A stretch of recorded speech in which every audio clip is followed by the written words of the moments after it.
বৃষ্টি স্নাত দিন, বৃষ্টি উপেক্ষা করেই উৎসুক মানুষের ঢল।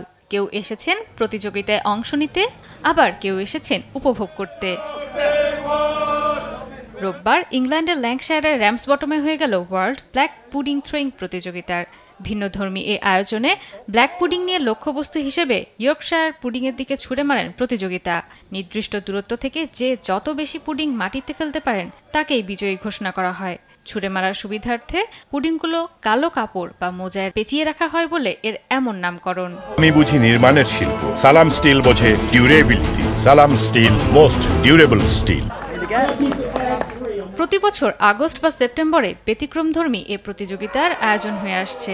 এবারের আয়োজন উৎসর্গ করা হয়েছে ফিল টেইলর নামের এক আয়োজনকারীকে, যিনি দীর্ঘদিন ঐতিহ্যবাহী প্রতিযোগিতাটির সঙ্গে সম্পৃক্ত ছিলেন। এ বছরের শুরুতেই তিনি মারা যান। প্রতিযোগিতায় এ বছরও ছিল নানা দেশের মানুষের অংশগ্রহণ, ছিল পর্যটকও। প্রতিযোগিতায় বিজয়ী ঘোষণা করা হয় সেলফোর্ডের জেড ফ্ল্যানাগানকে। এটা মূলত হাত ও চোখের সমন্বয়ের একটি খেলা। অংশগ্রহণকারীকে শুধু ওপরে সাজিয়ে রাখা পুডিংগুলো মাটিতে ফেলতে হবে। তবে দেখতে সহজ মনে হলেও এটি বেশ কঠিন খেলা। প্রতিযোগিতার মূল আকর্ষণ ব্ল্যাক পুডিং, মূলত প্রাথমিকভাবে প্রাণীর রক্ত দিয়ে তৈরি সসেজ জাতীয় খাবার। 1500 শতকের গোলাপ যুদ্ধের সঙ্গে এই খেলার যোগসূত্র রয়েছে।